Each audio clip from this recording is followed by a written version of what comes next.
First of all, congratulations to winning the Polar Music Prize. Thank you so much. Thank you. That means you'll be coming to Sweden and... Yes, I will be coming to Sweden. Meet the Swedish king. I would love to meet the Swedish king. So there'll be two kings. I don't think I'm really worthy of it, but I would love to meet the Swedish king. Talking about the blues, there's a lot of hope in blues music. Yes, I think it is. I did quite a bit of study on blues the years that I've been trying to play it. I guess I haven't done as much as a lot of the professors and professional people have, but I've learned you can pretty near sum it up by saying blues was and is something you want or something you don't want, something you wish you had and something you wish wasn't. And you can almost sum it up there. Do you still practice? You would ask that, wouldn't you? I don't think you need, but I noticed you said, and I was so surprised. It was like... I'm going to answer you. Yeah? I just was having fun with you. Okay. I still practice, but never as I should have. I still play the tunes, but I play them as I feel them each night. In other words, if I play The Thrill Is Gone tonight, I don't try to play it like I did in 1970. I try to play it like I'm feeling tonight. And I don't know, for some reason, people seem to agree with me. You know, yeah, you played a little faster tonight than you did. Yeah, I did. You didn't play it as fast last night, you know, something of that sort, but they still seem to enjoy it.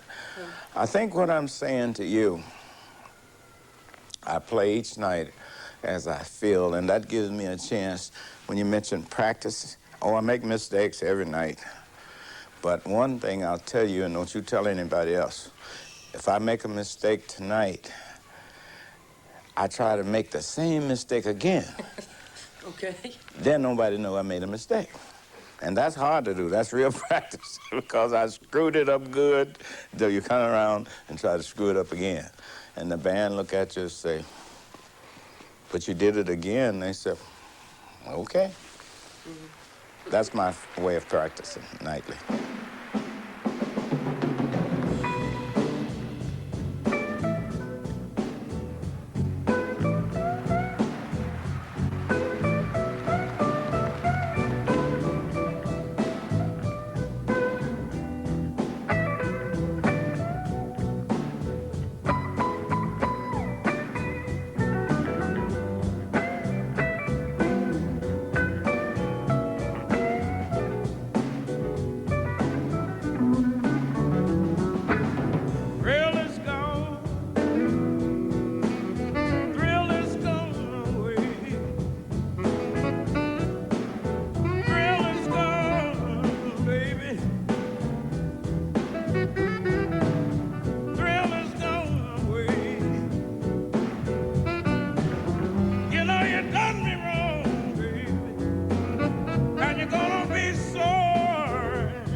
Please tell me about your first guitar. The first guitar was called a Little Stella. It was about that long. I'd say it's about 2/3 the length of the one that I play today. It cost $15. What was the feeling when you first held it in your hand? Do you remember that? Like putting my arms around a beautiful lady the first time. You wouldn't know, but fellas do. Okay. I tell you, maybe the first time you ever kissed a guy. Okay. So then it was a good Am feeling. I getting closer? You're getting closer. Okay, good. So it was a good feeling. A very good feeling. How would you describe your childhood? I would describe my childhood as being a normal guy, a normal American boy, Afro-American boy. And at that time, I didn't think of what color I was. I just thought I was a boy. Until I got ready to go to school, the schools were segregated, so I couldn't go to school with the white kids. Some I knew. I had to walk to school. I had to walk about 5 miles a day to school. Didn't think much of it at the time because, to get a chance to go to school was after I do my chores. My mom died when I was 9, so I lived with this family, not in the house with them, but we had a servant's quarters where I lived. But you must have been very hurt and very sad when your mother went away, when she died. Yes, I just lost a daughter. We buried her this past Saturday. And my great-grandson sat with me at the funeral, and he's 8. I was 9, and I could see myself all over again while sitting there with him from the time 69 years ago. But I could see my life all over again. Oh, boy, and thinking about it, I didn't have no say-so of what, how, and where they put her and anything. Today, my second born, I did have a say, but I let her daughter make the arrangements. I just support her. And it's something that I hope no other person have to go through. I pray that all adults that have children go first, which I hope that I would. But I'm still here, and maybe it's a reason because I can look after the others. How much music was there in your house? I think most of the family, especially the men, could play a little guitar. And it was only a few of the people in the area that could afford a keyboard or something like that, or an organ or piano. So most of them had an old guitar hanging around, and sometimes most of us would fool around with it. And my heroes at the time I was hearing about was Lonnie Johnson, Blind Lemon Jefferson. Those was the early people that I heard. And my aunt, my mother's sister, she was my great aunt. Mima, right? Huh? Mima? That's her, Yeah. what we call a mima. Okay, sorry. Mima? Mima. Okay, Mima. Yeah. Well, she had what they call phonograph. Victoria, the big one, what is they call it. You wind it, and you put a 78 record on it, 78 RPM that it was said to be. And usually she'd let me play her records if I was a pretty good boy around her. At that time, some of her favorites were Blind Lemon, Lonnie Johnson, and others, Reverend Gates and so on. But those two stuck in my mind, Lonnie Johnson, Blind Lemon. Now, that was Robert Johnson and many others. But those two, Blind Lemon and Lonnie Johnson, stuck in my mind. And when I got a little older, I started to like jazz. So I heard of a guy from Oklahoma called Charlie Kristen. I liked him. Oh, boy, did I like him, because he didn't sing, he just played. And then I heard another guy from France, and I was told he was a French gypsy. And his name was Django Reinhardt. And one of my friends had been in service, had been stationed over there, and heard of the Hot Club of France. And when he came back, he brought me records of Django. I fell in love with him. And finally, I heard a guy from Texas called T-Bone Walker. Those five have been my favorites all of my life. And I have something they call today MP3. Yeah. I have one, and they are on it.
When did you realize that your style of playing, when was the first time you realized that you were doing something extra with the guitar?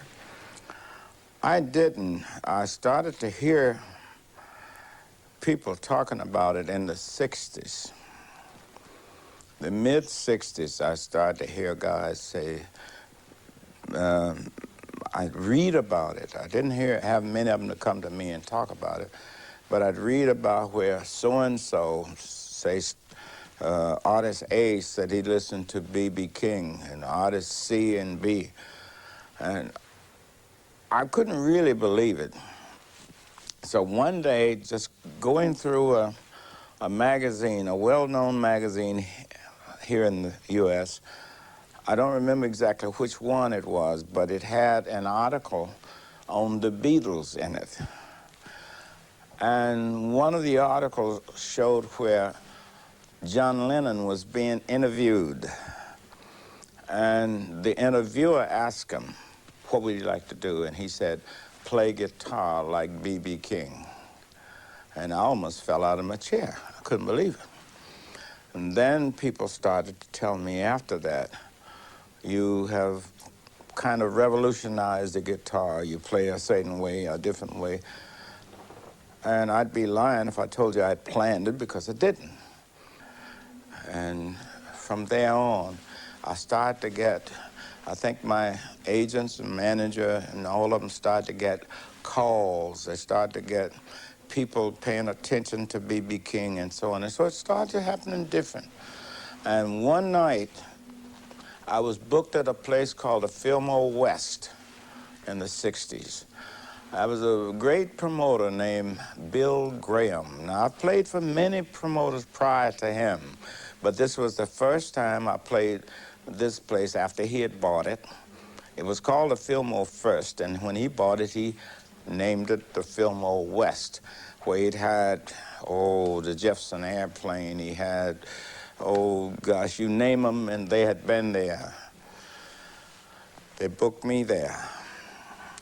And there was young people sitting on the stairway, body to body, you know, here, another one, so on, so on, all the way across. They had long hair. I hadn't seen that since looking in the Bible, looking at Jesus Christ and all the other people. I didn't know nothing about long hair. That really didn't get me, seeing men with long hair. Women, yes, but men, no. So this was a new movement that I'd heard about called the hippies and so on. I heard about them, but never seen them. So I told my road manager, I said, I think they made a mistake. They booked me at the wrong place. And he said, no, it's not a mistake, B. This is the place. I said to myself, oh, God, are you sure? So he said, come on in. And I'm sitting up there, God, what am I going to do? Because I see about 95% white. This is what I observed coming through there. What am I going to do? And most of them got long hair. So finally he came and got me. He took me to the stage, and the kids still don't know who I am. And the shortest, and I think the best introduction I ever had in my life. He said, ladies and gentlemen, and all of a sudden it seemed like you could hear a pin fall. He said, I bring you the chairman of the board, B.B. King, and everybody stood up and applauded. Boy, they went, wow. I stood up there and cried because it really got me. I started to think, what am I going to do? I never played to people like this. And now they done stood up and they yelled and screamed and all of that. And a lot of them wanted to touch me. So I don't know what to do. So my band and I went into what I was going to do. I had about 45 minutes to do it. And during that time, they must have stood up 3 or 4 times on different numbers I'd play that they knew.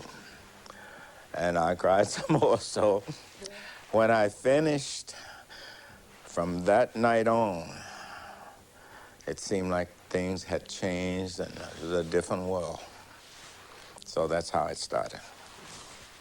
Where's Lucille, by the way? Say again? Where's Lucille? Over in the corner, over there. Should we get her? Yeah. Should be part of the last part of the interview? If you like. Yeah. I try to please ladies. I don't Okay. never argue with ladies. Never. Right or wrong. Thank you. Thank you very much. My guitar, Lucille. Yours truly. I've been in the business 26 years. My name, B.B. King. Thank you very much. You're very kind. Thank you. I'd like to say, ladies and gentlemen, thank you so much for being with us. We would like to say to you that are not blues fans, when you leave this evening, if you're not a fan, we hope that you'll at least be a friend, because we would like to be a friend of yours. You're a beautiful audience. Thank you for allowing us to play our blues for you. Thank you so much. Thank you.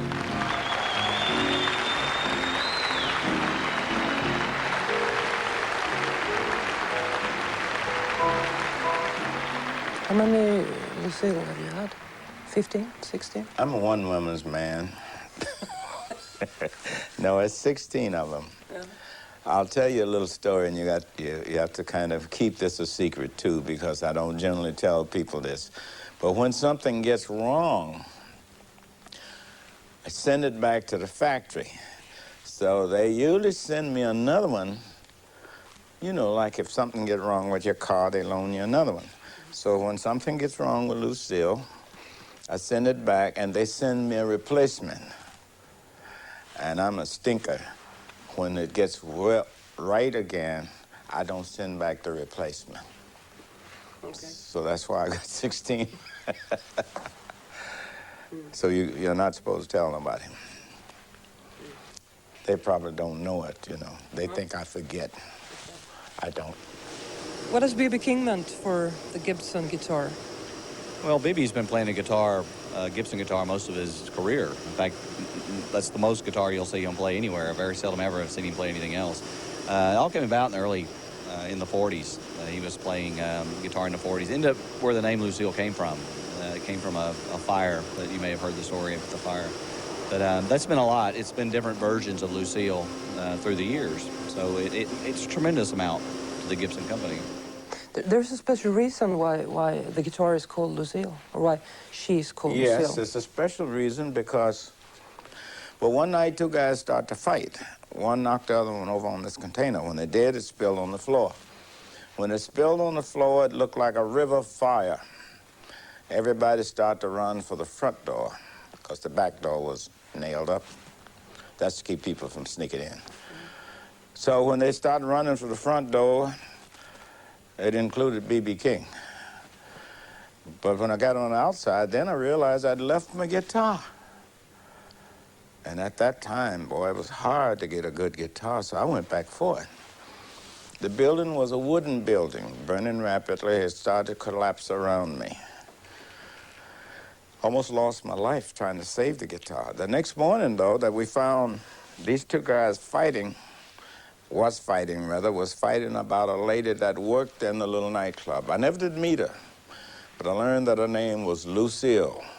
I named my guitar Lucille to remind me never to do a thing like that again. So it's been Lucille ever since.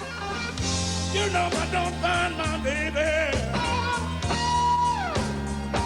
People, I'm going down to the boulder drive.